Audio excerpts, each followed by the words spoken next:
त्यामुळे शेवटी हा जो 74 ए बघितला तर यापुढे जे वर्ष आहे फ्रॉम 24-25 73-74च्या जागीच वेगळ्या प्रकारे हा इम्प्लिमेंट होणार आहे, हा लागू होणार आहे 74 ए. हा 74 ए मध्ये दिलं आहे काय, टॅक्स भरला नाही, नॉट बिन सो पेड किंवा शॉर्ट पेड. जो भरणं होता तो भरला नाही, जो भरायचा आहे अशा प्रकारचं कधी त्यांचं ट्रान्झॅक्शन असेल, सप्लाय झाला आहे, टॅक्स भरायचा आहे, नाही भरला किंवा कमी भरला, शॉर्ट पेड. आता इथे ऑलरेडी त्यांनी ही प्रोव्हिजन केलेली आहे. जेव्हा आपण 76 बघतो,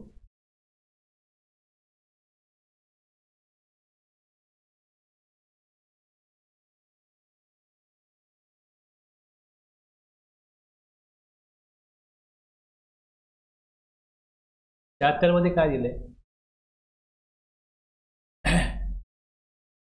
टॅक्स कलेक्टेड, जे काय दिलंय, tax collected but not paid to government. याचं हेडिंग असं आहे, tax collected but not paid to government. म्हणजे टॅक्स जर कलेक्ट केला आहे तर तो गव्हर्नमेंटकडे डिपॉझिट करणं गरजेचं आहे. एक ऑब्लिगेशन आहे टॅक्सपेअरवरती की तुम्ही जो टॅक्स जमा केला आहे तो गव्हर्नमेंटकडे तुम्ही डिपॉझिट करा. Notwithstanding anything to the contrary contained in any order or direction of any appellate authority, tribunal, court, or in any other provision of this act. म्हणजे हे सेक्शन सगळ्याला ओव्हरराईड करतं. बाकी कुठे काही सांगितलेलं असो, काही निर्णय झालेला असो, रूलमध्ये काही असो, देअर अंडर और any other law for the time being in force. आता जर का तुम्ही म्हणाल की एक्झाम सप्लाय असेल तर एक्झाम असेल तर टॅक्स कलेक्ट कधी होईल, ती सेक्शन 9(1) प्रमाणे कुठल्या तरी गुड सर्व्हिसेससाठी नोटिफिकेशन काढलं आहे की कुठल्या गुड्सवरती टॅक्स किती आहे, किती रेट आहे. आता रेट जर 12% आहे तर 12%च कलेक्ट केला पाहिजे, 18 कलेक्ट करता कामा नये. जर केवळ कसं होतं की टॅक्सेबल गुड्स एक्झाम होतात, एक्झाम टॅक्सेबल होतात, हे चालू असतं. आता एखाद्याकडे काहीतरी स्टॉक शिल्लक आहे आणि जोपर्यंत नॉर्मली असं असतं की ट्रेडर किंवा डिस्ट्रीब्युटर हे जेव्हा मॅन्युफॅक्चररकडनं गुड्स मागवतात तेव्हा त्यांना कळतं अरे आता टॅक्स नाही याच्यावरती, एक्झाम्प्ट आहे. पण जो माल त्यांच्याकडे आला आहे, ज्या दिवशीपासून नोटिफिकेशन लागू झालं की आता हे एक्झाम्प्ट आहे, तर टॅक्स त्यांना कलेक्टच नाही करायचं आहे. मग एक्झाम गुड्स पण 12% पहिले टॅक्स असेल तर 12% विकले जातील ना. जोपर्यंत हे शेवटच्या माणसापर्यंत पोहोचत नाही, व्यापारापर्यंत पोहोचत नाही की आता आपले गुड टॅक्सेबल होते, एक्झाम झालेत, तोपर्यंत ज्या प्रकारे ते काल विकत होते त्याच प्रकारे आज विकणार. आता या केसमध्ये टॅक्स कलेक्ट करायचा नव्हता पण त्यांनी कलेक्ट केला असं होईल ना. आणि मग तो नवीन माल मागवतो, त्याला कळतं अरे हे एक्झाम झाले, मग जो टॅक्स कलेक्ट केला त्याचं काय, ही अमाऊंट त्यांनी कलेक्ट केली तो ती भरेल का. आता त्याला जर कळलं अरे आपण घेतली तर खरी अमाऊंट टॅक्सची, पण ही आता एक्झाम असल्यामुळे भरायची गरज नाही, म्हणजे ही आपण देणं लागत नाही गव्हर्नमेंटला, पण कलेक्ट तर केली. आणि जर त्याच्याकडे B2C कस्टमर असतील तर त्यांना परत पण करू शकत नाही. कोणाला विकला माल त्याकडनं आपण टॅक्स घेतला आहे तो आपण परत करू हे येऊ शकत नाही. Every person who has collected from any other person any amount as representing the tax under this act has not been paid the said amount to the government त्वरित shall forthwith pay the said amount to the government irrespective of, काय म्हटलंय, irrespective of whether the supplies in respect of which such amount was collected are taxable or not. हे इथे दिले की taxable आहे किंवा नाही. टॅक्सेबल असेल तर टॅक्स कलेक्ट जमा करून डिपॉझिट करायचंच आहे, पण टॅक्सेबल नव्हती म्हणून मी जमा नाही केली असं तर म्हणू शकत नाही. कारण इथे स्पेसिफिकली म्हटलं आहे की टॅक्सेबल ऑर नॉट. कुठे काही म्हटलं असेल, बाकीच्या कुठल्याही सेक्शनमध्ये रूलमध्ये कुठे काही म्हटलं असेल, जर कुठली अमाऊंट कलेक्ट केली आहे टॅक्स म्हणून तर ती जमा करावी, त्वरित जमा करावी, हे ऑब्लिगेशन दिलं आहे इकडे. अच्छा आपण बघितलं एक म्हणजे रिफंड बघायचं आहे. रिफंडमध्ये काय होतं, रिफंडमध्ये काय आहे की जर कुठल्याही अशा प्रकारची अमाऊंट जी टॅक्स नाही आहे आणि ती सरकार जमा झाली, टॅक्स नाही आहे, तर ज्याच्या पॉकेटमधून ती अमाऊंट गेलेली आहे त्याला तो रिफंड मिळतो. आणि जिकडे कन्झ्युमरकडनं अमाऊंट आलेली आहे आणि एखाद्या व्यापाऱ्याने जमा केली, इकडे समजा मी मला सांगितलं की एक्झाम सप्लाय होता, तो टॅक्सेबल सप्लाय एक्झाम झाला, तर इथे जर जमा केली तर ती अमाऊंट टॅक्स नाही आहे, मग सरकार ठेवू शकत नाही. त्यावेळेस ती कन्झ्युमर वेलफेअर फंडमध्ये जमा होईल. ती अमाऊंट जी आहे, कन्झ्युमर वेलफेअर फंड ठेवला आहे की जी अमाऊंट टॅक्सची नाही आहे, कन्झ्युमरकडनं कलेक्ट झाली आहे. टॅक्स असेल तर मग सरकारची जमा होईल, मग सरकार त्याचा विनियोग करेल विकास कामांसाठी.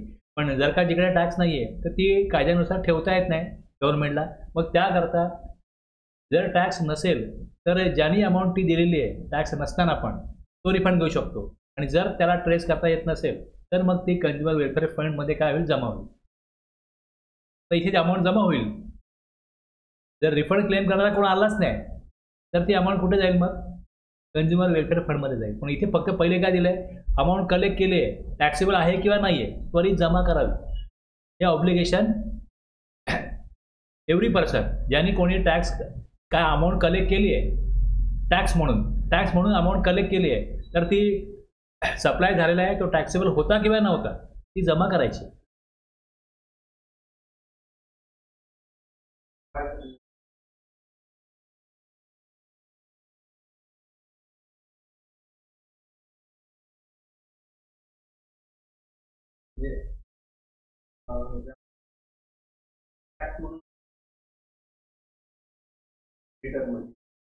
आता ज्या वेळेस तो हे दाखवेल तुम्हाला, तर कसं हे पण कसं होतं का, की आता एक एक एच कोड टाकला. आता मी एच कोड कुठे टाकतो, जे शेअर वर्ल्डमध्ये टाकतो, तिकडे मी टॅक्सेबल म्हणून जो एच कोड टॅक्सेबल नाही आहे, एक्झाम्प्ट आहे, त्याला पण मी कुठे एकदम काय दाखवलंच नाही. जर हे स्पेसिफिकली कळत असेल, माझ्याकडे एकदम सप्लाय पण आहे, टॅक्सेबल सप्लाय पण आहे, मग एच कोड वाईज किती अमाऊंट दाखवले, जी काय अमाऊंट दाखवले स्पेसिफिकली, तिकडे एक एक इनवॉइस वाईज जात नाही, एच समरीमध्ये एच जातो. त्यामुळे स्क्रुटिनी करणाऱ्याला किंवा असं इझिली ट्रेसेबल नाही, कळणार नाही असं की एकदम सप्लाय वरती ज्याने टॅक्स कलेक्ट केला आहे आणि जमा केलं आहे, हे कळणार नाही.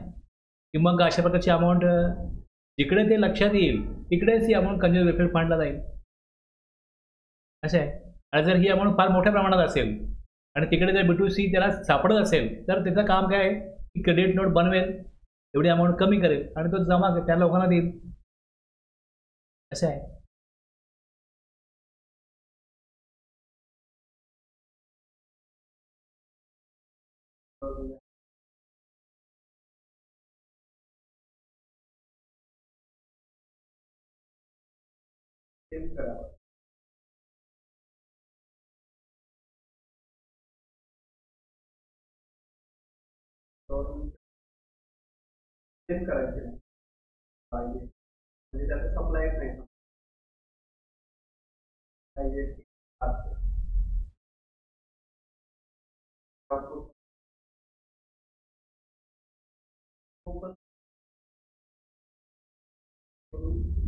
आपल्या महाराष्ट्राने किती इनपुट घेतलं त्याचा पण एस्टिमेशन करता येईल. क्लेम करत नव्हते, IGST क्लेम करत नव्हते. तरी क्लेम करत त्याचा आउटपुट टॅक्स जो आहे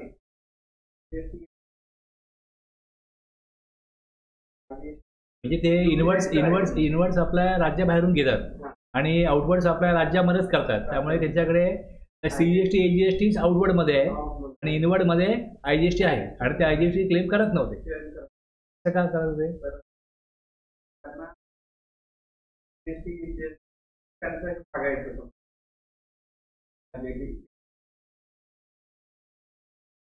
पण तसं आता IGST पहिले युटिलाइज करावाच लागतो ना.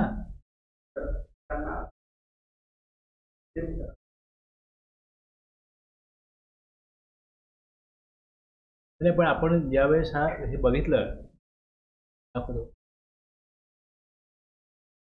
हे कधीच आहे प्रकरण, हे कधीच आहे, मी जे म्हणतोय हे कधीच आहे.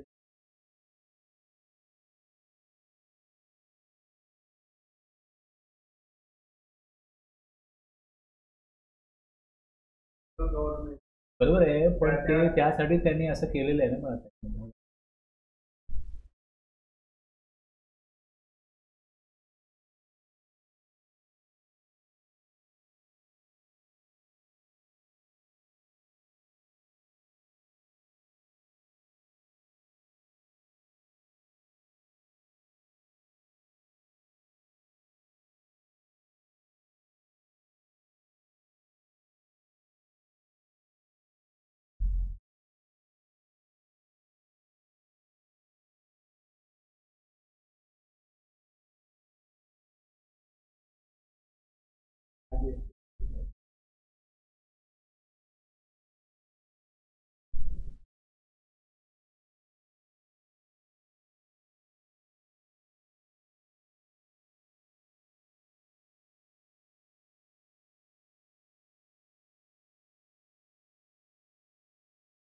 या प्रकारची प्रोव्हिजनच आहे. हे आपण मी जेव्हा घेतलं होतं सांगितलं की या प्रकारची त्यांनी स्पेशली त्यांनी वेगळा सेक्शन, वेगळा रूल काढला ह्याच्याकरता. हा रूल 88A आणला. हे 49A आणि 49B अमेंडमेंट करून आणले की IGST पहिले एक्झॉस्ट करा. राज्यांना त्यांचा IGST मधला वाटा किती आहे हे निश्चित करण्याकरता हे संपणं गरजेचं आहे IGST. म्हणून हे आणलं. म्हणूनच हे आणलं. आणि पोर्टलला काय होतं आता ज्यावेळेस IGST असतो तर IGST तो पहिले दाखवतो. मग जे ज्या प्रकारे नियम दिलेले आहे या प्रकारे या नियमाप्रमाणे हां ते जसं हे CGST AGST क्रॉस वापरता येत नाही, ते वापरू देत नाही. परत AGST जर का CGST असेल तर IGST पे करण्याकरता CGST संपल्याशिवाय IGST असेल IGSTसाठी CGST समजा युटिलाइज करतोय, CGST जोपर्यंत शिल्लक आहे तोपर्यंत AGST वापरता येत नाही. हे सगळं पोर्टलला रिस्ट्रिक्ट केलेलं आहे.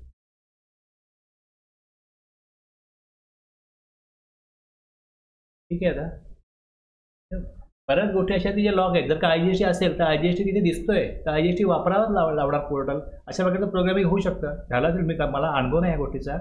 मला AGST आणि CGST चा अनुभव आहे की IGSTसाठी मी जेव्हा वापरतोय CGST तो AGST वापरू देत नाही. CGST संपवा पाहिजे.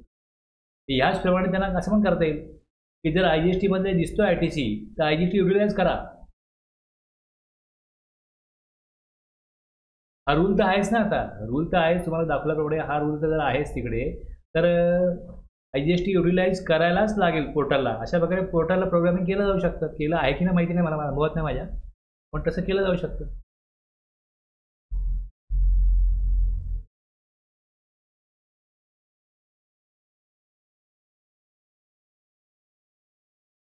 आता ठीक आहे. कुठल्याही अशा प्रकारच्या पाहणीमध्ये ऑब्झर्वेशनमध्ये लक्षात आलं की अशा प्रकारे कोणी टॅक्स कलेक्ट केला आहे आणि मग तो जमा केलेला नाही आहे, त्यावेळेस त्याला PO काय करणार, चोकन नोटीस पाठवणार. Where any amount is required to be paid to the government under section 76(1) and which has not been so paid. काय होतं की आपण कागदोपत्री काही प्रोव्हिजन बघतो, प्रॅक्टिकली जमिनीवरती कशा इम्प्लिमेंट होणार हा प्रश्न आहेच. आता इथे ज्या प्रकारे मी वरती तुम्हाला सांगितलं की खरोखर एखाद्याने टॅक्स कलेक्ट करून भरला जरी तरी मग कळणार कसं गव्हर्नमेंटला की ह्याने एक्झामचा टॅक्स भरला आहे, हा प्रश्न बरोबर आहे. ते कसं कळणार. तर जर आपण मोठ्या प्रमाणात असेल तर खरोखर त्याला वाटत असेल की हा जो आपण 76(1) प्रमाणे जो एक्झामवरती टॅक्स कलेक्ट केला आहे तो आपल्याला ज्यांच्याकडनं कलेक्ट केला आहे त्यांना आपल्याला परत करता येत नसल्या कारणाने आपण तो जमा करतोय, पण आपण सरकारला कळवावं. जर त्यांनी कळवलं या प्रकारे की इतकी अमाऊंट आहे ही आम्ही एक्झामवरती जमा केलेली आहे, एक्झाम असताना पण टॅक्सेबल सप्लाय दाखवून जमा केले, काही चुकीमुळे आम्हाला माहिती नसल्यामुळे आमच्याकडे इन्फॉर्मेशन अपडेट न झाल्यामुळे की तुमचा जो टॅक्सेबल सप्लाय तो एक्झाम झाला आहे, त्यामुळे आमच्याकडे जे स्टॉकमध्ये होतं ज्यावेळेस नवीन स्टॉक मागवला तेव्हा कळलं की आता हे पर्टिक्युलर प्रोडक्ट जे आहे ते आता टॅक्सेबल नाही, एक्झाम्प्ट आहे. त्यानंतर आम्ही एक्झाम सप्लाय करतोय. पण इथे झालं असं बिलिंग सॉफ्टवेअर असतं, त्यामध्ये काय गोष्टी असतात ते प्रोग्रामिंग जोपर्यंत बदलत नाही तोपर्यंत असंच होणार. आणि जिकडे डीमार्ट सारखा एखादा शॉप असेल तिकडे त्यांना जर काय अपडेट नाही झालं आणि ते सॉफ्टवेअरमध्ये चेंज नाही झाला तर इथे अशा प्रकारचे लाखो टॅक्स कलेक्शन होणार. ह्या केसमध्ये त्यांनी जर असं कळवलं, कम्युनिकेट केलं गव्हर्नमेंटला की इतकी अमाऊंट आम्ही ह्या इन्व्हॉइसच्या अगेन्स्ट ह्या प्रॉडक्टच्या अगेन्स्ट या दिवसापासून या दिवसापर्यंत इतकी अमाऊंट आम्ही कलेक्ट केली आहे टॅक्स म्हणून, तरच ते कळणार.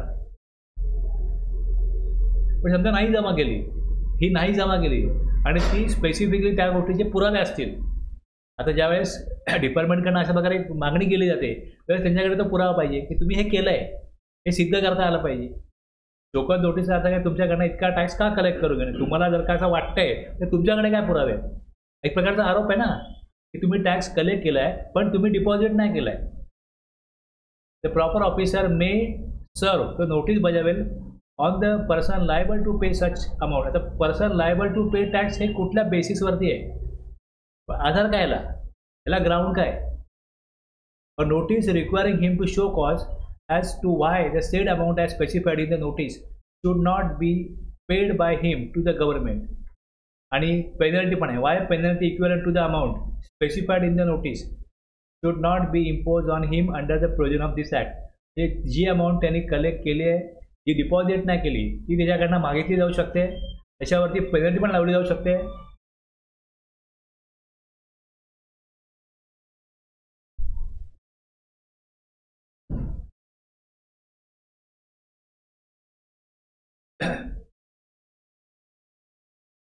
आता हे the proper officer shall after considering the representation, आता त्याला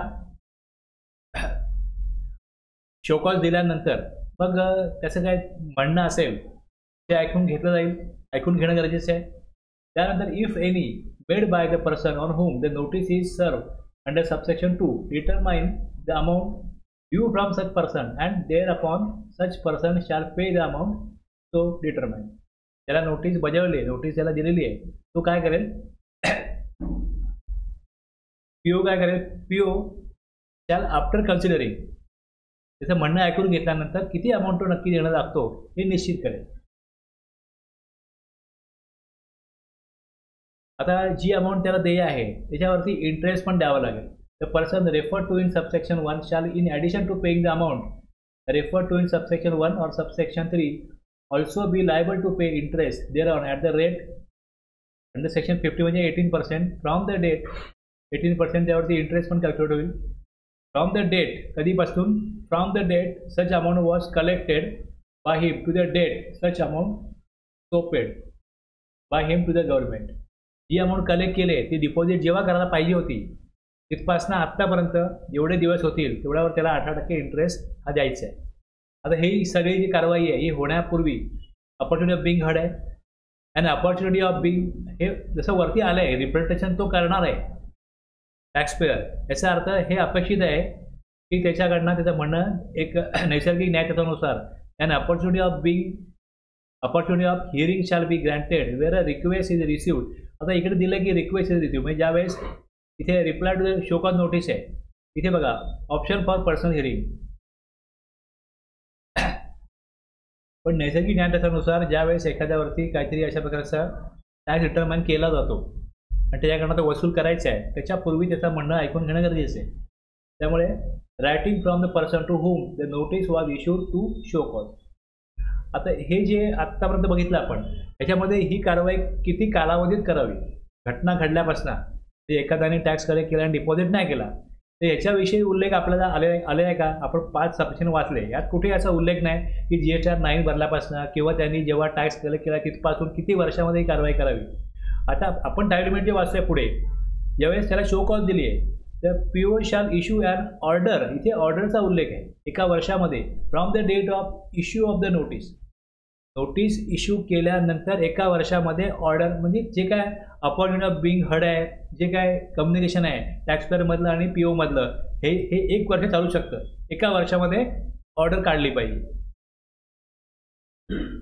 आता ह्या 1 वर्षामध्ये where the issuance of order is stayed by an order of court appellate tribunal असा जो कालावधी आहे हा एक्सक्लूड करा.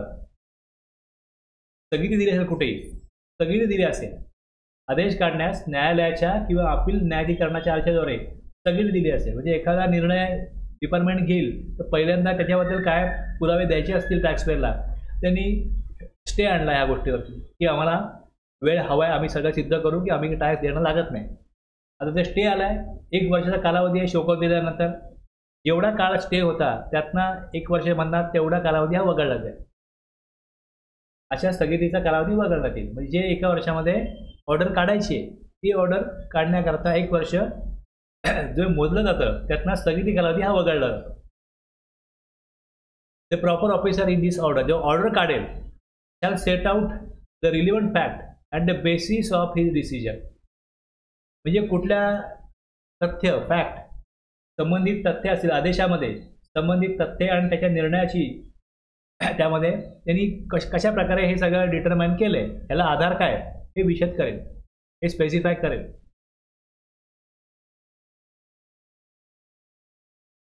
त्याच्याकडनं टॅक्स घेतला जातो त्याला कळलं तर पाहिजे की आपण कुठल्या प्रकरणामध्ये कशा प्रकारे कुठल्या आधारे टॅक्स देणं लागतोय हे त्याला ज्या वेळेस कळतं त्यावेळेसच तो त्याची बाजू मांडू शकतो. तर मला क्लिअरच नाही आहे की मला तुम्ही कुठल्या प्रकारचा टॅक्स द्यायला सांगताय, तर टॅक्सपेअर मी टॅक्स का देऊ, मी माझी क्लिअरिटी जर का डिपार्टमेंटकडे आहे किंवा तुम्ही हे गुड्स होते हे टॅक्सेबल नसताना तुम्ही टॅक्स कलेक्ट केलाय कुठल्या कालावधीमध्ये आणि मग त्याचा आधार काय कलेक्ट केला तुम्हाला असं वाटतं तुम्ही कुठल्या बेसिसवरती म्हणताय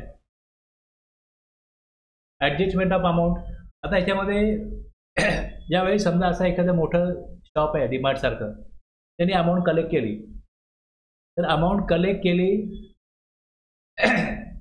taxable सप्लायवरती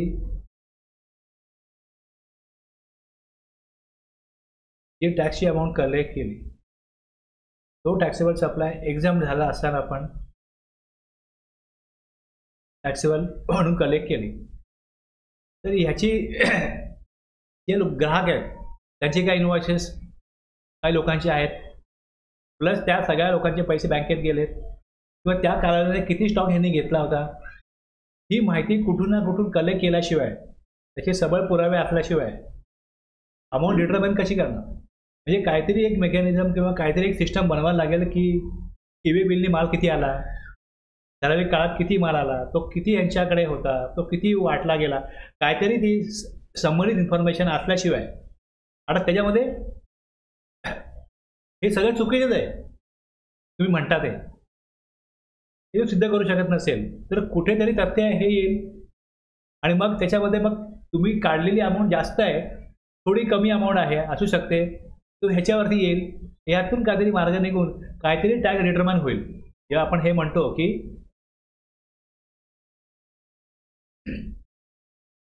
proper officer shall after considering the representation if any representation तर आपली बाजू मांडणार आहे त्या व्यक्तीचं काही म्हणणं असेल त्या व्यक्तीने केलेलं अभिवेदन त्याचं रिप्रेझेंटेशन हे ऐकल्यानंतर जी माहिती आहे ती जरी अगदी 100% प्रूव्ह करत नसली तरी कुठेतरी त्या माहितीमध्ये काहीतरी तथ्य आहे पण तुम्ही इन्फॉर्मेशन द्या की आमच्याकडे जी माहिती ती कशी चुकीची आहे तुम्ही द्या तुम्ही सांगा तुम्ही प्रूव्ह करा या आधारावरती जे काय कम्युनिकेशन होईल त्यातनं अमाऊंट डिटरमाइन होईल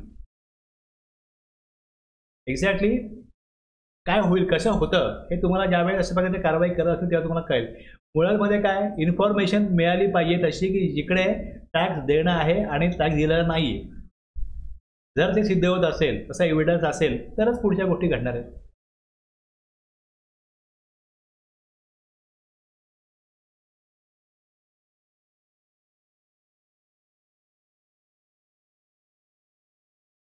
where any surplus is left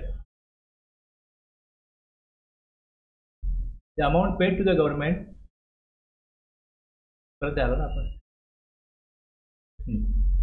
the amount paid to the government under subsection 1 or subsection 3 shall be adjusted against the tax payable if any by the person in relation to the supplies referred to in subsection 1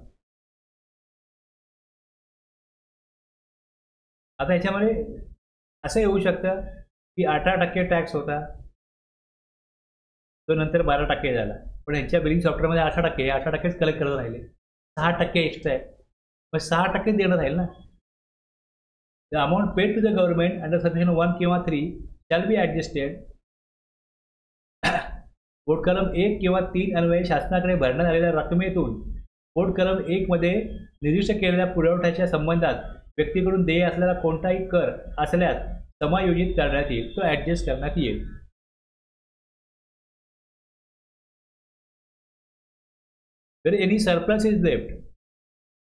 where any surplus is left after the adjustment under subsection 9 the amount of such surplus shall either be credited to the fund काय दिलंय credited to the fund or refunded to the person who has borne the incidence of such amount कोणती रक्कम शिल्लक राहील आता त्यांनी amount तो जमा करेल अशी रक्कम जो टॅक्स देणे समजा 18% 12% त्यांनी भरला असेल तर मग तो 6% देणं लागतो जर 18% देणं आहे तर तो 18 मधले 12 टॅक्स आहे आणि 6 काय आहे एक्सेस कलेक्शन आहे तर मग तो कुठे काय केलं जातं एक्सेस कलेक्शनचं एकतर ज्यांनी इन्सिडन्स ऑफ टॅक्स ज्यांनी ते बर्डन घेतलेलं आहे त्याला रिफंड दिला जाऊ शकतो आणि जर तो पर्सन रिफंड मागत नाही किंवा त्या व्यक्तीचा काय अस्तित्व ठाव ठिकाणा नाही आहे तर मग तो कुठे जाईल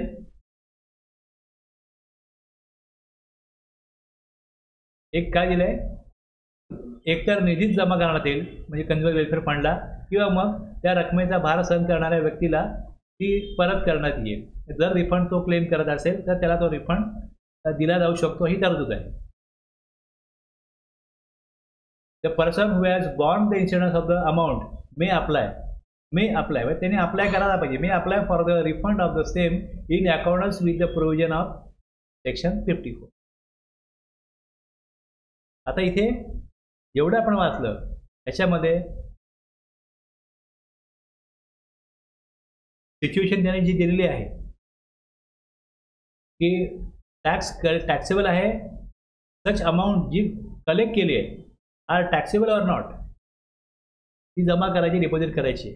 आणि हे किती कालावधीमध्ये हे होणार, ही प्रोव्हिजन ट्रान्झॅक्शन घडल्यापासून या प्रकारची शो कॉज ही किती कालावधीमध्ये काढली पाहिजे याचा टाइम लिमिट दिलेलं नाही. 73, 74 आणि 76 मध्ये हा फरक आहे. 76 मध्ये जेव्हा कधी हे सापडेल त्यावेळेस त्याची शो कॉज दिली जाऊ शकते आणि त्यानंतर एकदा शो कॉज नोटीस दिल्यानंतर मात्र 1 वर्षामध्ये ऑर्डर काढली गेली पाहिजे, असंच यात दिसतंय.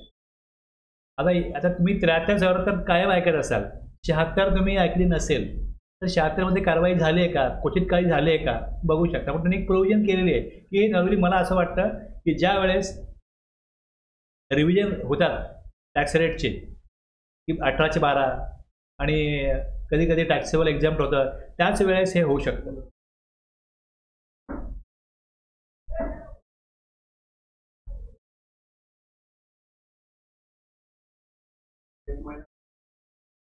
हां, जोपर्यंत त्याला तेच करणारच ना. आता जर तुम्हाला बँकेमध्ये पैसे आलेले दिसत असतील आणि जर त्याच्या आधारे तुम्ही हे डिटरमाइन कराल की ह्यांनी टॅक्स कलेक्ट केला पण दिलेलं नाहीये, तरच हे वापरलं जाऊ शकतं. पण तशी पुख्ता इन्फॉर्मेशन पाहिजे, पक्का सबूत पाहिजे तसा, तर ते करता येईल आणि कधी पण करता येईल. आणि नॉर्मली अशा केसेस उघडकीस तेव्हाच येतात जेव्हा तिकडे काम करणारा एखादा एम्प्लॉई फुटतो की एवढी अमाऊंट होती, अशा प्रकारे होती. म्हणजे जे काही इन्फॉर्मेशन आहे मंत्रालयामधली एखादी फाईल ज्या बाहेर येते त्या तिथलाच कोणतरी माणूस फुटलेला असतो की ती माहिती तो लीक करतो. तसंच आहे पण बाकी सगळ्या बऱ्याच गोष्टी कोणाला कळत नाही, काय काय केलेल्या गोष्टी आहेत त्या. तर समजा एखादा वर्क कॉन्ट्रॅक्टर आहे, पण त्यांनी किती सिमेंट वापरलं एखाद्या प्रोजेक्टमध्ये आणि किती त्यांनी एक्स्ट्रा तिकडे बिलं लावून तो ITC कलेक्ट केला आहे, हे कोणाला माहिती आहे. त्याचा जो अकाउंटंट असेल किंवा जो कोण संबंधित व्यक्ती त्यालाच माहिती आहे. आणि मग त्यांनी ते केलं आहे, त्यांनी समजा ही माहिती कोणाला दिली तर त्याला तुम्ही काय विचाराल, तुम्हाला काय वाटतं की आम्ही याची कारवाई करावी, त्यांनी हे केलं आहे, याचा पुरावा काय. मग ते सगळे पुरावे पण तोच व्यक्ती देणार. त्याला काहीतरी इंटेन्शन आहे की बाबा मला कोणीतरी माझा काहीतरी नुकसान केलं आहे किंवा माझा राग आहे, तेव्हा मला त्यातनं काहीतरी बदला घ्यायचा आहे, तर तुम्हाला तोच व्यक्ती ह्या सगळे पुरावे आणून देणार. बऱ्याच वेळा असंच होतं. हाच जो रूल 142 तोच लागू व्हायला. पण मग सेक्शन 52 असो, 73 असो, 74 असो, 74A असो, आता 76 याच प्रकारे DRC 1 मध्ये हे सगळं जाणार. आणि आता ह्याच्यामध्ये इंटिमेशन वगैरे काय नाही आहे, त्यामुळे हा जो भाग होता इंटिमेशनचा वगैरे तो ह्याला लागू होणार नाही. मग पुढे जाऊन लोकांना रिप्लाय वगैरे सगळं ते त्याचप्रमाणे जे 73 प्रमाणे. ठीक आहे.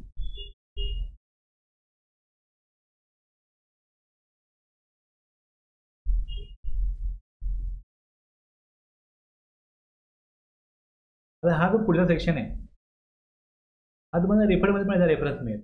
कारण की ह्याचा रिफंड कसला मिळतो, तुम्ही जेव्हा रिफंड बघाल, registered person who has paid tax pay केला, ते central tax and state tax, किंवा जिकडे UT आहे तिकडे सेंट्रल टॅक्स आणि union territory tax on a transaction considered by him to be an intrastate. म्हणजे इकडे त्यांना प्लेस ऑफ सप्लायमध्ये जी प्रोव्हिजन आहे ती प्रॉपरली इंटरप्रेट नाही केली आणि त्यांनी इंट्रास्टेट आणि इंट्रास्टेटमध्ये गडबड केली तर टॅक्सचा बरोबर लावला पण चुकीचा टॅक्स लावला गेला. तिकडे त्यांना ऑन अ ट्रान्झॅक्शन त्यांनी कन्सिडर केला इंट्रास्टेट, हे तिकडे त्यांनी CGST HGST घेतला असेल, but which is subsequently held to be an interstate. नंतर ते कळलं की इथे IGST पाहिजे होतं. Shall we registered person who has paid pay केला आणि नंतर मग काय झालं IGST आहे. ज्या नोंदणीकृत व्यक्तीने राज्यांतर्गत पुरवठा समजला असा तो समजून एखाद्या व्यवहाराबाबत केंद्रीय कर किंवा राज्य कर भरलेला असेल, परंतु नंतर तो आंतरराष्ट्रीय पुरवठा असल्याचा आंतरराज्यीय पुरवठा असल्याचा निर्णय झाला असेल, तेव्हा विहित करण्यात येईल अशा पद्धतीने आणि अशा शर्तीच्या अधीन राहून अशा भरलेल्या कराच्या रकमेचा परतावा करण्यात येईल. म्हणजे योग्य प्रकारचा टॅक्स कुठला भरायचा आहे, तर IGST भरायचा आहे. मग IGST भरला तर जे CGST AGST जमा केला होता अगोदर, की जो नंतर कळला IGST आहे, तो मग त्याला रिफंड घेता येतो. अशा प्रकारे मग तुम्ही रिफंडमध्ये पण बघाल, तिकडे पण तुम्हाला तरतूद सापडेल. आता registered person who has paid integrated tax on a transaction considered by him to be an interstate supply but which is subsequently held to be an interstate supply shall not be required to pay any interest. जो भरायचा tax त्याला right tax, त्यावरती interest द्यावा लागणार नाही. कुठल्या प्रकारचा त्याला इंटरेस्ट लागणार नाही. आता याच प्रकारे जसा इकडे 77 आहे, तसंच तुम्हाला IGST ॲक्टमध्ये सेक्शन 19 सापडेल. Registered person who has paid IGST pay केला on a supply considered by him to an interstate पण subsequently held to be an intrastate shall be granted refund of the amount of जो IGST भरलाय त्याचा refund मिळेल. Registered person who has paid the central tax, state tax और UT tax हा उशिरानंतर तो जेव्हा भरेल तेव्हा on a transaction considered by him to be an intrastate but which is subsequently held to be an interstate shall not be required to pay any interest on the amount. जो IGST भरेल, CGST refund मिळेल. या प्रकारे हे दोन्ही provision एकमेकांना काय दिलंय, चुकीचा टॅक्स भरलाय, इंटरस्टेट होतं इंट्रास्टेट, मग योग्य टॅक्स भरा आणि जो टॅक्स चुकीचा जमा केलाय तो रिफंड घ्या. हे रिफंडला पण कनेक्टेड आहे आणि इथे आपण टॅक्स भरला नाही तो मागितला जाईल म्हणून ते डिमांड अँड रिकव्हरीमध्ये आलं. दोषपूर्ण रीतीने वसूल केलेला आणि केंद्र सरकारला किंवा राज्यांना प्रदान केलेला कर असं नाव आहे त्याचं. टॅक्स रॉंगफुली कलेक्ट केलाय आणि भरला पण आहे, पण चुकीचा कलेक्ट केला आणि भरला तर मग योग्य टॅक्स भरा आणि चुकीचा भरलेला टॅक्स रिफंड घ्या.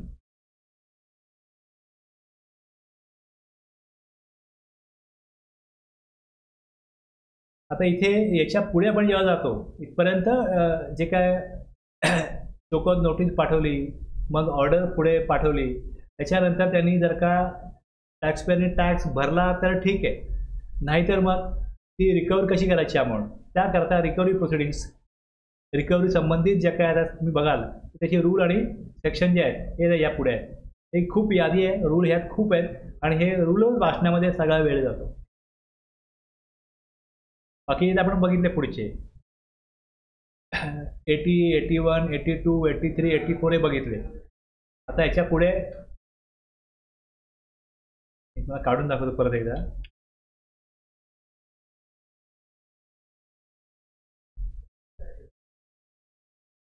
सेवन्टी 73 to 84 आहेत ना, बघा हा जो चॅप्टर आहे हा काढतो मी.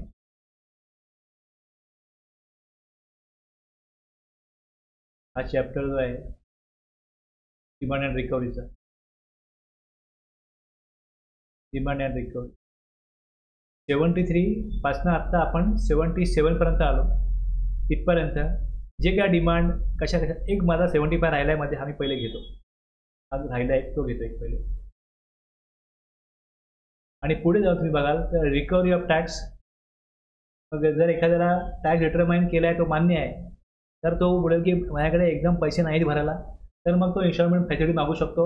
त्याकरता इथे सेक्शन 80 बघितलं आपण. मग पुढे 81, 82, 83, 84 वगैरे हे मी अगोदर घेतलेले आहेत. 75 मधला राहिला आहे माझा, तो घेतो पहिले. आता तुम्हाला हे क्लिअर झालं असेल, हे त्यांनी ज्या प्रकारे दिलेलं आहे ही प्रोव्हिजन, म्हणजे ह्यातून तुम्हाला मिळालं काय तर ह्या गोष्टी कळल्या. बस महत्त्वाचं काय कशा, आता हे नॉन टॅक्सेबल किंवा एक्झाम सप्लाय हे त्यांनी स्पेसिफिकली वेगळं काढून दिलं की याच्यावरती असा कलेक्ट केला आहे टॅक्स तर तो त्यांच्याकडनं कधी मागला जाऊ शकतो.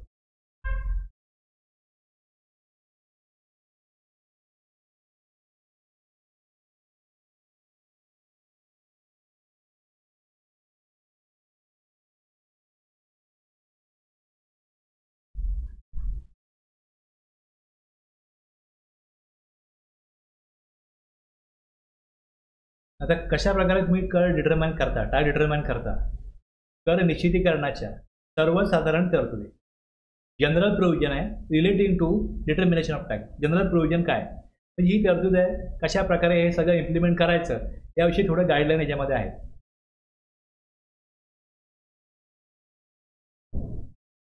तर जे लिमिट दिलं आहे 3 वर्षामध्ये, 73 मध्ये आणि 74 मध्ये 5 वर्षामध्ये ऑर्डर काढायचे. तर हा जो कालावधी आहे याच्यामध्ये period of stay by court shall be excluded. कुठेही कुठल्याही प्रमाणात जर कोर्टाने काय स्टे दिला असेल तर तेवढा कालावधी वगळला जाईल. इफ फ्रॉड 75 इफ फ्रॉड 74 मध्ये जर का नोटीस काढली गेली आणि ते त्यानंतर 74चा दावा जो असेल पीओचा तो तिथे जर का 74 मध्येच हे प्रकरण आहे असं जर तिकडे प्रूव्ह करता येत नसेल तर मग तीच नोटीस 73 मध्ये कन्वर्ट होईल.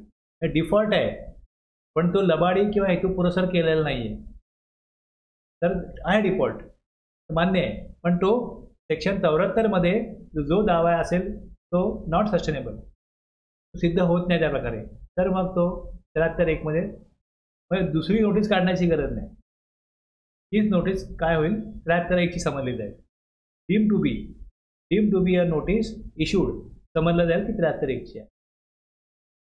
ॲड्ज्युडिकेशन ऑर्डर, आता हे जे मी दिलं शॉर्टमध्ये मी वाचायचे खूप मोठं आहे, अरे हेच घेतो. Okay, where the service of notice or issuance of order is stayed by an order of a court or appellate tribunal, the period of such stay shall be excluded.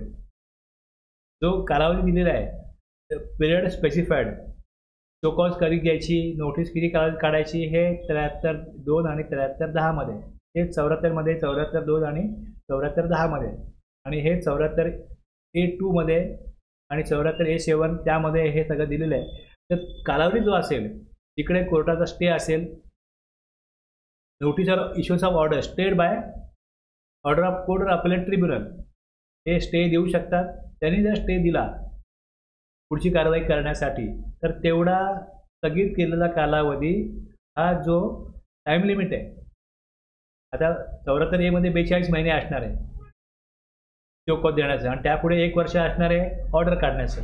मग जर 42 महिन्यामध्ये ऑर्डर काढली आणि पुढे 1 वर्ष शोकॉज दिलेलं आहे इकडे आणि मग पुढे ऑर्डर काढायची आहे आणि अशा प्रकारे ऑर्डर काढण्यासाठी स्टे दिला गेला आणि तो स्टे दिला तीच स्टेचा पिरियड ते 1 वर्षाहून जास्त झाला तर मग तिकडे तो वगळला जाईल. तो कालावधी हा स्थगितीचा कालावधी आहे, तो विचारात घेतलाच न गेल्यामुळे तितका कालावधी 1 वर्षामध्ये ऑर्डर काढली जाऊ शकते. म्हणजे ह्याचा उद्देश काय आहे की टॅक्सपेअरनी कुठल्याही प्रकरणामध्ये अशा प्रकारे ती केस रखडवली आणि मग आता कालावधी संपला, आता काय तुम्ही ऑर्डर करू शकत नाही, असं होणार नाही. तो जो कालावधी आहे हा वगळला जाईल.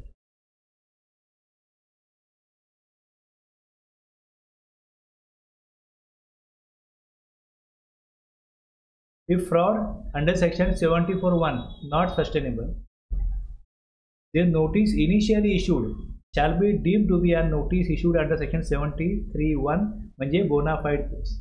हे लबाडीने केलेलं नाहीये तर हे झालंय default.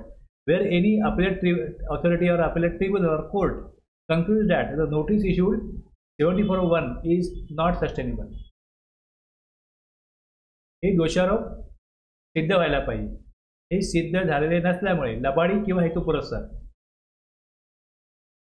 For the reason that the charges of fraud or any wilful misstatement or suppression of fact to evade tax has not been establish, हे स्थापित व्हायला पाहिजे. त्या प्रकारे की 74 मध्ये ही नोटीस पाठवले शोकॉज पाठवले ती कशी काय बरोबर आहे. Against the person to whom the notice was issued, the proper officer shall determine the tax payable by such person deem as if the notice were issued under section 73(1). आता याविषयी पण सर्क्युलर आहे, तुम्ही हे जर का अशा प्रकारे बघू शकता की याला क्लिक जरी केली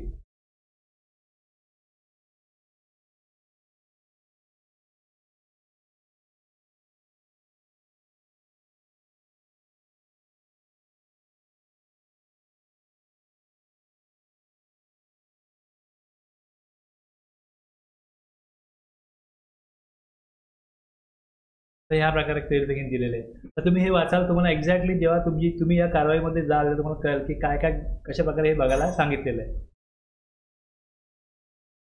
तर ह्याच्यामध्ये काय आहे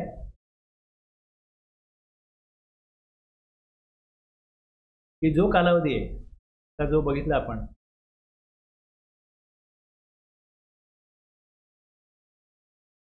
एक वर्ष, 2 वर्ष, 3 वर्ष. ओके. आता पहिले काय करत होते, काय स्टेटचे काय लोक काय करत होते, ही 3 वर्ष निघून गेली ना, का 74मध्ये नोटीस पाठवायची आणि तीच नोटीस 73मध्ये घेऊन पुढे कारवाई चालू ठेवायची.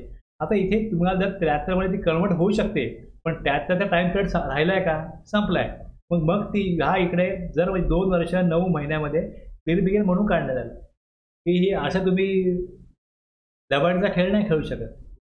तिकडे प्रोव्हिजन आहे की 74मध्ये जर प्रूव्ह होत नसेल तर 73मध्ये कन्वर्ट होईल.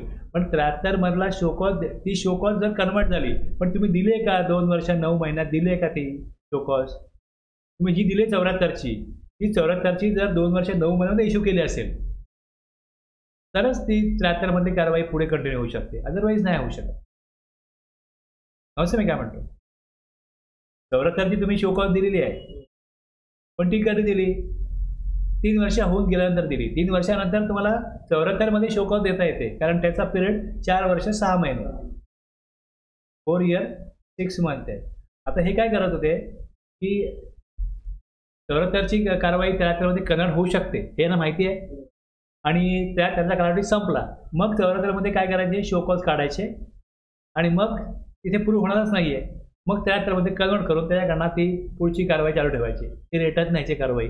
मग अशा केसेस बऱ्याच गेल्या आणि मग त्याच्याविषयी कंप्लेंट केला आणि मग त्याचं टॅक्सपेअरने सांगितलं की हे असं खूप चाललं आहे, तुम्ही याचं क्लॅरिफिकेशन द्या, हे बंद करा, हे योग्य आहे का, हे कायद्यात बसतं का.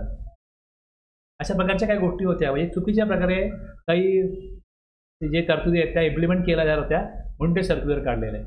सर्क्युलर ते अशा प्रकारचं वाचलं तर तुम्हाला बरं त्यातनं मग काय गोष्टी कळतील.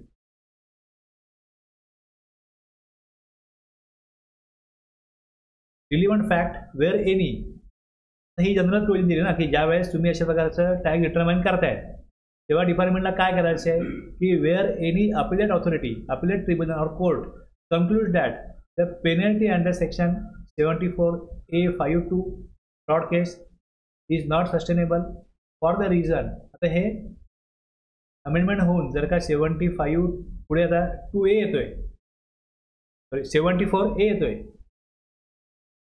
तर त्यासाठी अमेंडमेंट करून हे काढलं, जे वर सांगितलंय तेच आहे. 75(2) मध्ये आहे तेच पुढे आपण काय म्हणू, 75(2)A मध्ये तेच आहे.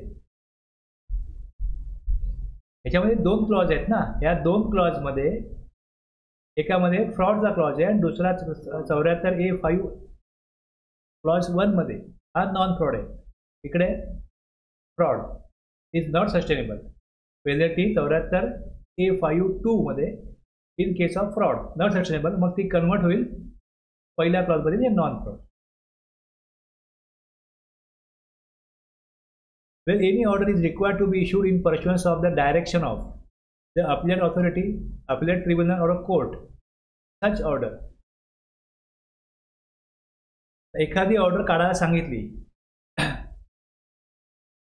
अपील प्राधिकरणाच्या किंवा अपील न्यायाधिकरणाच्या किंवा न्यायालयाच्या निर्देशानुसार कोणताही आदेश काढणे आवश्यक असेल त्या बाबतीत असा आदेश उक्त निर्देश कळविण्यात आल्याच्या दिनांकापासून 2 वर्षाच्या आत काढण्यात येईल. तो 2 वर्षामध्ये communication of the state direction communicate झाल्यापासून, ते डायरेक्शन आल्यापासून 2 वर्षामध्ये काढला पाहिजे. अपॉर्च्युनिटी ऑफ बिंग हर्ड,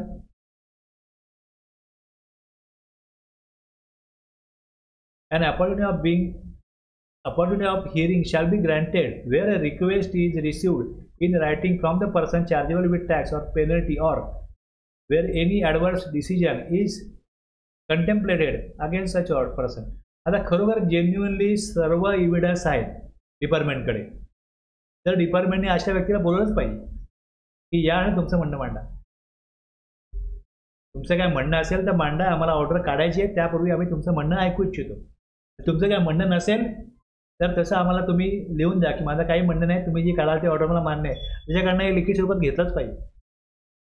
इथे असं म्हटलं इकडे की त्याची लेखी विनंती प्राप्त झाल्यास, पण सेफर साईडला पुढे जाऊन तो अपीलाच जाईल की मला काय विचारलंच नाही, मला काय कन्सिडरच केलं नाही, असे काही मुद्दे येऊ नये ऑर्डर काढण्यापूर्वी. तर जर त्याला बोलून जर शक्य असेल तर त्याच्याकडनं जर लिहून घेतलं की माझं काय म्हणणं नाही किंवा मी माझी बाजू मांडलेली आहे, त्याची जर बाजू मांडली गेलेली आहे हे सिद्ध झालं तर डिपार्टमेंट करता पुढे अपिलामध्ये काय होतं, एक पुरावा राहतो की आम्ही एकतर्फी निर्णय केलेला नाही आहे, मी दुसरी बाजू पण ऐकून घेतलेली आहे आणि त्यानंतर मग काय झालेलं आहे की जे काही आमचे रिलेव्हंट फॅक्ट होते, तथ्य होती, त्या आधारानुसार आम्ही ऑर्डर काढलेली. मग हे गरजेचं आहे, नैसर्गिक न्यायतत्व आहे की तुम्ही एखाद्याला ज्यावेळेस कुठल्याही प्रकारचं अशा प्रकारचं त्यातनं त्याला अमाऊंट देणं आहे, एक पण शिक्षा ही टॅक्सबरोबरच इंटरेस्ट किंवा पेनल्टी घेतला जातोय, तर कुठल्या बेसिस काय, त्यात संबंधित तथ्य काय, परिस्थिती काय, ही जर तिथे दिलेली असेल आणि त्याला त्याच्यावरती त्याचा स्पष्टीकरण देण्याची संधी दिलेली असेल तर इकडे तुम्ही नैसर्गिक न्याय तत्वानुसार कारवाई केली सिद्ध होतं. Granting of time adjournment of hearing maximum. तर इथे काही अशी अडचणी असतात व्यक्तीला, एखाद्याला किंवा घरामध्ये कोण व्यक्ती आजारी आहे, एखाद्याचं निधन झालं, ते मुलीचं किंवा मुलाचं लग्न आहे, अशा प्रकारे ही एक तारीख दिली, ह्या तारखेला तुम्ही या भेटायला, पुढच्या तारखेला येतो, तुम्ही नेक्स्ट तारीख द्या, तारीख पे तारीख, असं किती वेळा तो मागू शकतो. The proper officer shall if sufficient cause is shown by the person chargeable with tax grant him to the said person and adjourn the hearing for reason to be recorded in writing. अशा कर आकारण्यायोग्य असलेल्या व्यक्तीने पुरेसे कारण दिल्यास उक्त व्यक्तीला मुदत देईल, ईओ काय करेल, मुदत देईल आणि कारणे लेखी नमूद करून ती सुनावणी तहकूब करेल. अशी तहकूब किती वेळा करता येईल. No such adjournment shall be granted for more than 3 times to a person during the proceeding. Maximum 3 वेळा. चौथ्या वेळेस तो आला आणि कारण दिलं, जेन्युइन जरी असलं, तरतूद काय सांगते, आम्ही 3 वेळा मुभा देऊ शकतो. Relevant facts and basis of decision to be given in order. तर हे आलं इथे, जो आदेश काढायचा आहे, proper officer in his order आदेश काढायचा आहे, त्यात shall set out relevant fact and the basis of his decision. काय त्याचा आधार आहे, मूलाधार, विशद करेल, संबंधित तथ्ये आणि त्याच्या निर्णयाचा मूलाधार विशद करेल. Amount of tax interest penalty determine cannot be in excess of amount specified in notice. आता जी काही कारवाई असते, डॉक्युमेंट दाखवायला आणा, डॉक्युमेंट दाखवलं जातात, काही गोष्टी एक्झामिन केल्या जातात, याच्यामध्ये असं लक्षात आलं की अरे आपण याची समजा 5 लाखाची याला शोकॉज दिली, 5 लाखाची ऑर्डर काढली, तर इकडे तर 8 लाख निघतात. पाहणीमध्ये डॉक्युमेंट बघण्यामध्ये काय गोष्टी तो दाखवायला गेला की मी टॅक्स देणं लागत नाही आणि मग असं दिसून आलं की जास्त देणं लागतंय, मग जास्त आपण घेतली जाऊ शकते का. The amount of tax interest and penalty demanded in the order shall not be in excess of the amount specified in the notice and no demand shall be confirmed on the ground other than the ground specified in the notice. त्याला बोलवलं, तुझी बाजू मांडली, तो बाजू मांडायला आला, त्यांनी काय डॉक्युमेंट आणले, तो सांगायला लागला की कशा प्रकारे मी एवढे अमाऊंट देणं लागत नाही, आणि त्या सगळ्या चर्चेमध्ये आणि त्याला जे काय विचारलं जाईल, क्रॉस क्वेश्चन करणार डिपार्टमेंट पण, किंवा हे तुम्ही दाखवा, ते दाखवा, यातून अशा गोष्टी उघड झाल्या की त्यातनं आपल्याकडे तर एकच ग्राउंड आहे, त्याच्याकडे आणखी दुसरा ग्राउंड आहे, त्याच्या आधारे पण त्याला टॅक्स देणं लागतो, आपण मागू शकतो. यांनी एकच डिफॉल्ट नाही केला, यांनी 4 डिफॉल्ट केले, 2 डिफॉल्ट केले, 3 डिफॉल्ट केले. आता ह्या केसमध्ये जी केससाठी तो आलेला आहे त्याची शोकॉज त्याला दिली गेली आहे, त्याची ज्यावेळेस शोकॉज नोटीस दिली आहे, त्याची ज्यावेळेस ऑर्डर काढली जाईल, no demand shall be confirm on the ground other than the ground specified in the notice. आदेश जो काढायचा आहे, आदेशात मागणी केलेल्या कराची, व्याजाची आणि शास्तीची रक्कम त्या नोटिशीमध्ये विनिष्ट केलेल्या रकमेपेक्षा अधिक असणार नाही, आणि त्या नोटिशीमध्ये जे स्पेसिफाय केले आहे त्या कारणाव्यतिरिक्त इतर कोणत्याही कारणास्तव त्या मागणीस पुढे देण्यात येणार नाही. पण आणखी त्या माहितींना कळत असेल, तुम्ही वेगळी शोकॉज द्या आणि वेगळा आदेश काढा आणि ते वेगळं प्रकरण चालवा. आत्ता ज्या प्रकरणाला तो आलेला आहे संबंधित तेवढ्याच तुम्ही जेवढी शोकॉज दिलेली आहे तेवढ्याच शोकॉज संबंधात कारवाई तुम्ही करू शकता. हे हा सेक्शन सांगतो, कुठला, 75(7). ही जनरल प्रोव्हिजन आहे, कशा प्रकारे कारवाई करायची याविषयी यात काय गाईडलाईन आहे. Where the appellate authority, appellate tribunal or court modifies the amount of tax determined by the proper officer, the amount of interest and penalty shall be stand modified accordingly. म्हणजे कुठलंही प्रकरण जर अपिलेट ऑथॉरिटी ट्रिब्युनल कोर्टमध्ये गेलं आणि त्यांनी तिथे जी काय amount होती टॅक्सची ती कमी केली, वाढवली, काही होऊ शकतं ना, कमी किंवा जास्त झाली, मॉडिफाईज द अमाऊंट. संबंधित अधिकाऱ्याने निश्चित केलेल्या कराच्या रकमेत अपील प्राधिकारी किंवा अपील न्यायाधिकरण किंवा न्यायालय फेरबदल करेल. त्या बाबतीत अशा फेरबदल केलेल्या कराची रक्कम विचारात घेऊन तदनुसार व्याजाच्या आणि शास्तीच्या रकमेत फेरबदल होईल. म्हणजे इंटरेस्ट कमी होऊ शकतो, वाढू पण शकतो. जर अमाऊंट कमी झाली तर इंटरेस्ट कमी होईल, अमाऊंट वाढली तर इंटरेस्ट वाढेल.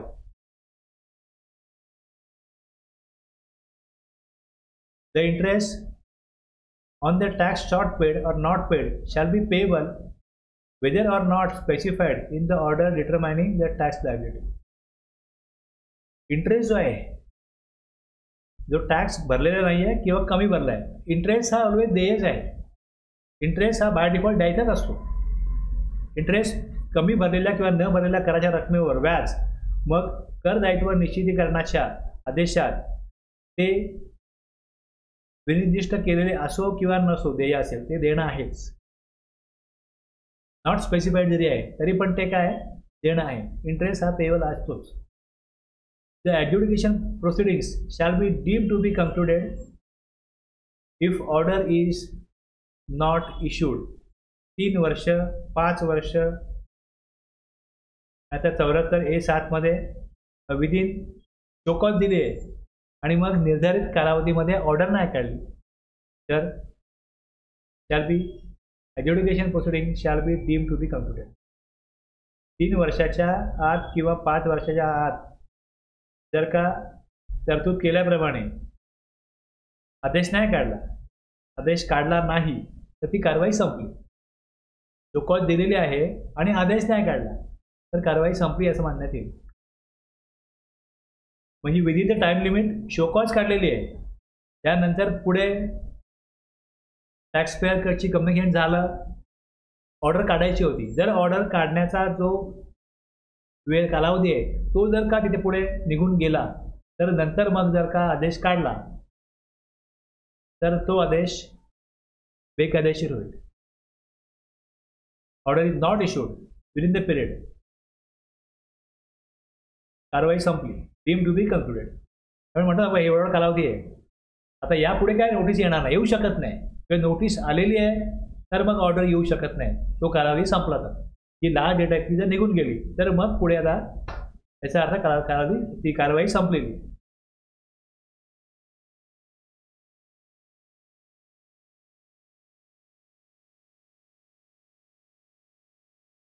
आता थोडा वेगळा इश्यू आहे.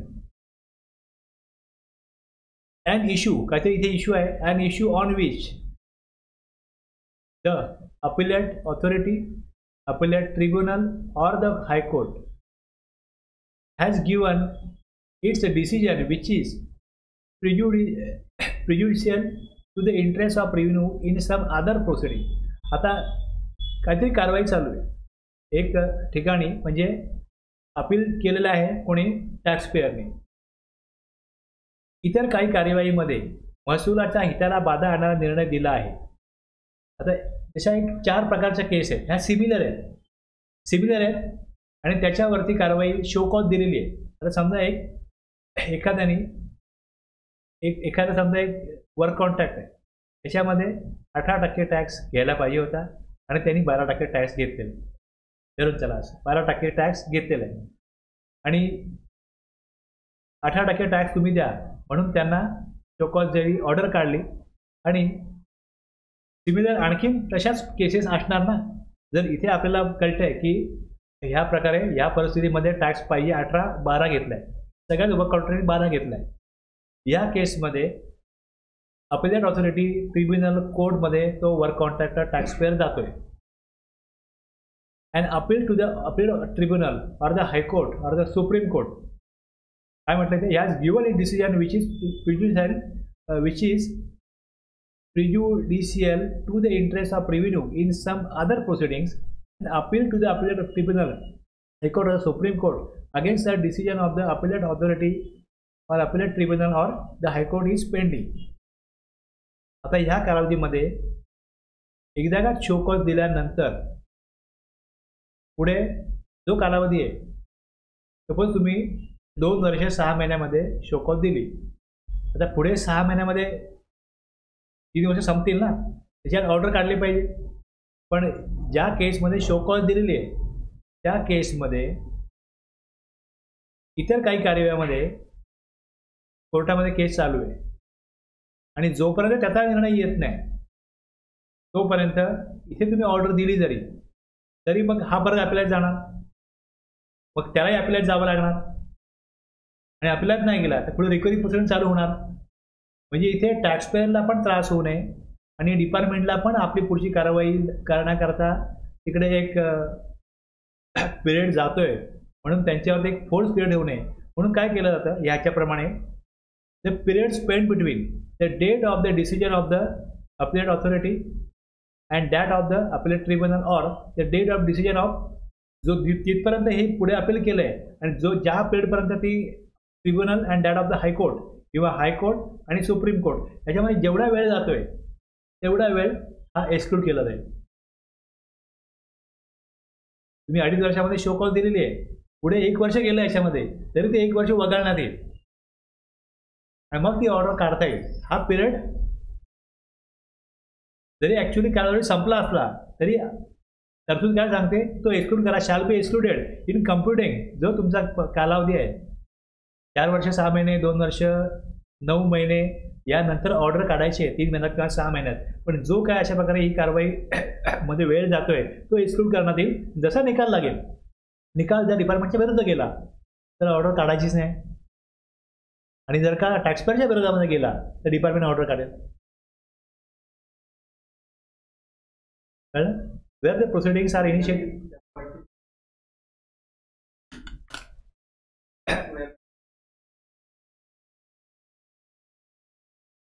त्याच प्रकारचे आहे ना, तुम्ही ज्यावेळेस एक लिस्ट काढाल किंवा कुठे डिफॉल्ट आहे तर हे वर्क कॉन्ट्रॅक्टर अशा कॉन्ट्रॅक्टमध्ये 18% टॅक्स देत नाही आहेत, 12% देतात किंवा 5% देत आहेत.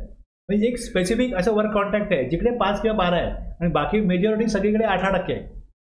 तर ह्यांनी असं इंटरप्रेट केलं आहे की आमचा वर्क कॉन्ट्रॅक्ट हे त्या 12% किंवा 5% येतं.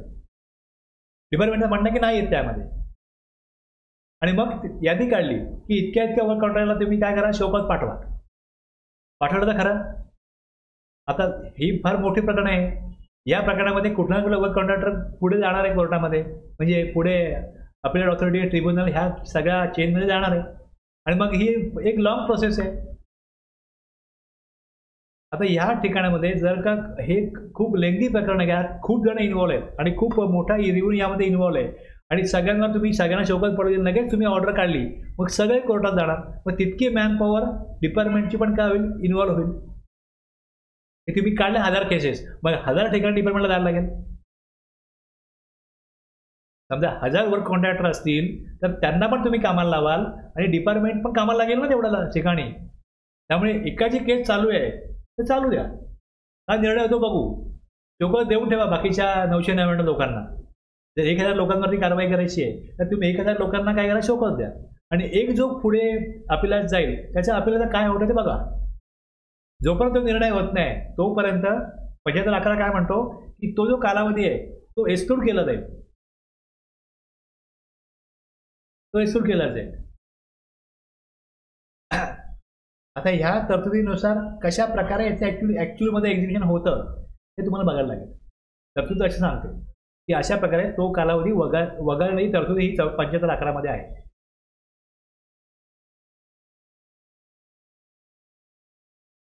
इतर काही कार्यवाही, तुम्ही जी कार्यवाही पेंडिंग ठेवली आहे ती इतर कार्यवाहीमध्ये तशा प्रकारचा निर्णय प्रलंबित आहे किंवा ती कारवाई पुढे चालू आहे म्हणून ती प्रलंबित ठेवली आहे आणि म्हणून तुम्ही 2 वर्ष 9 महिन्याच्या आत शोकत देऊन पण पुढे तुम्ही 3 महिन्यात ऑर्डर का नाही काढली, कारण की जसे ऑर्डर काढाल तो म्हणजे पिरियड होऊन गेला. मग तो पिरियड होऊन गेला कारण की आम्ही या सेम प्रकरणामध्ये काय होतो, रिझल्ट येईपर्यंत वाट पाहत होतो. तर ती कशी वाट पाहता येते आणि त्यासाठी अजून काय करायला लागतं हे तुम्हाला बघायला लागेल.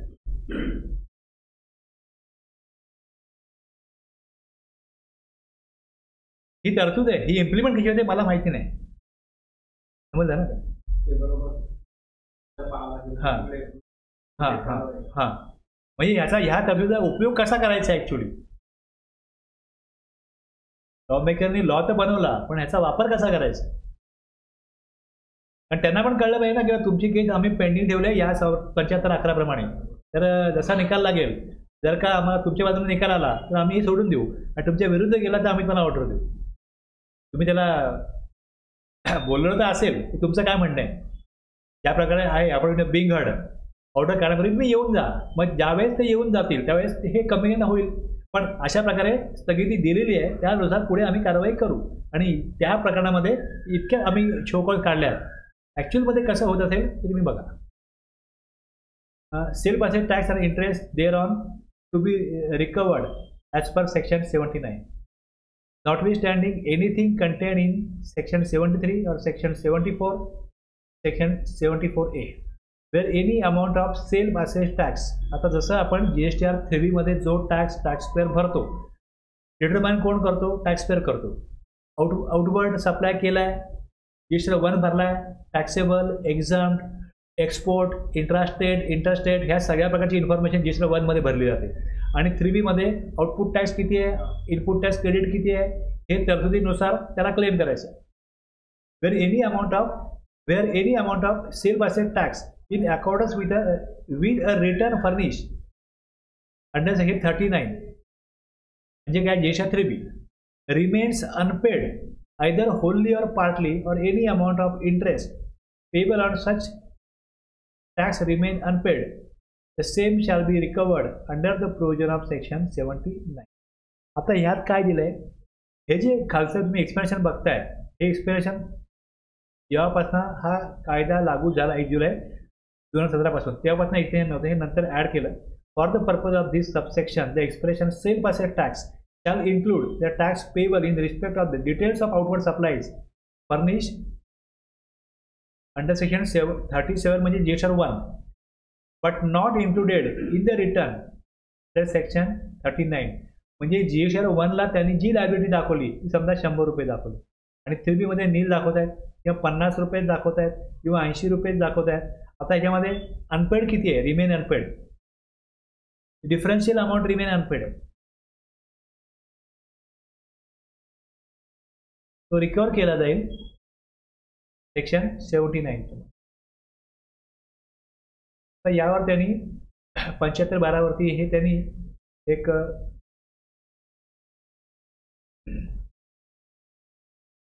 जसं ते एक्सप्लेनेशन आलं त्याच्यानुसार काय रिझल्ट आहे हे दिलंय. Section 75-12 provides where any amount of self asset tax in accordance with the return furnish 39 remains unpaid either wholly or partly, or any amount of interest payable on the such remains unpaid. There is no need to issue show cause notice and it can be directly recovered. 79 he differential amount आहे. जर का directly याचा अर्थच दिला असा की ती रिकव्हरेबल आहे, तर तुम्ही शो कॉज पाठवा, आणि तुम्हीच सांगितलंय, स्वतःहून टॅक्सपेअर सांगतो की मी 100 रुपये कलेक्ट केले, मी ते इनवॉइस इश्यू केले, B2B B2C काही असो, आणि भरताना तुम्ही 50 भरता, तर उरलेले 50 तुमच्याकडनं का रिकवर करू नये याची शोकात पाठवायची गरज काय. तर चोर सांगतो की मी चोर आहे, मला माझी चोरी मान्य आहे, मग त्याला पकडा तुम्ही आणि शिक्षा द्या. असंच झालं नाही.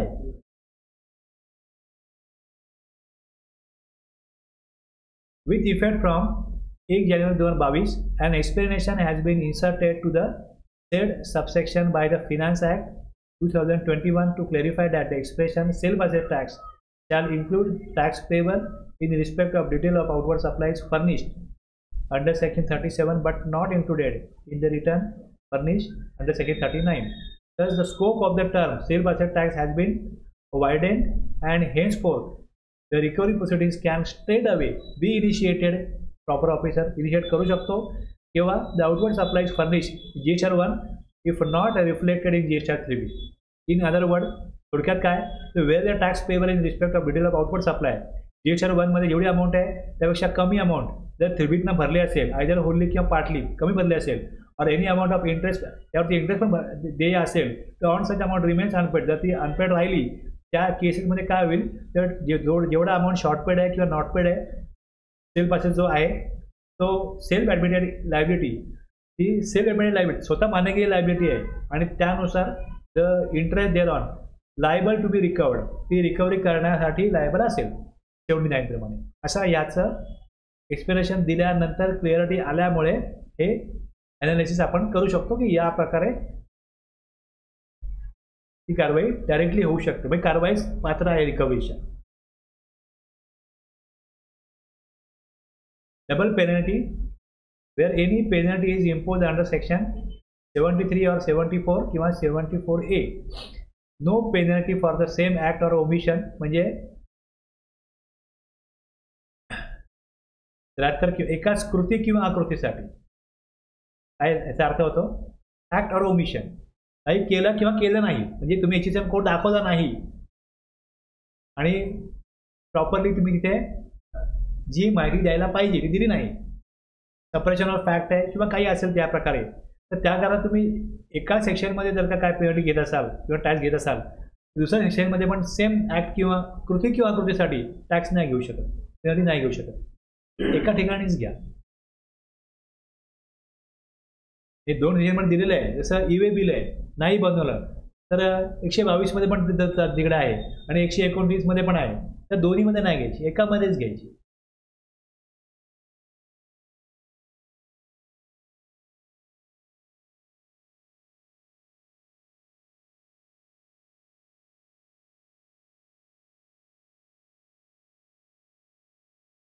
जेव्हा तुमच्यासमोर एखादं प्रकरण येईल तेव्हा तुम्हाला हे बघायचं आहे की त्या शोकॉजमध्ये किंवा ऑर्डरमध्ये कुठला सेक्शन आहे, कुठला रूल आहे, मग एक्झॅक्टली तो सेक्शन किंवा रूल काय बोलतो.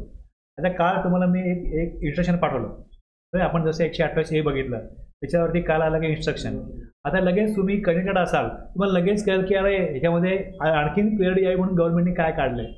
मग त्या क्लिअरिटीनुसार तुम्हाला जेव्हा जेव्हा तुम्ही सेक्शन किंवा रूल बघता, असे कुठे सर्क्युलर असतील, ही सर्क्युलर जर तुम्ही रेफर केली तर तुम्हाला आणखीन काय मिळतं, यातनं मार्गदर्शन मिळतं, गायडन्स मिळतो, तर ती रेफर करणं गरजेचं आहे. तुम्हाला ती सवय होणं गरजेचं आहे. काल आलं, मला लगेच ते सापडलं मी लगेच ते पाठवलं. इथे आपण थांबूया, ब्रेक घेऊया. ओके, रिकव्हरी प्रोसिडिंग्स जसं मी हे काढलं होतं सेक्शन 73, 74, आता 74A आलाय, पुढे 75, 76, 77 पर्यंत डिमांडच्या विषयी तरतुदी आहेत आणि 78 पुढे कशा प्रकारे इनिशिएट करता येईल रिकव्हरी प्रोसिडिंग आणि मग रिकव्हरी ऑफ टॅक्स कशा प्रकारे होईल आणि मग त्याचे रूल, हे सगळं आहे.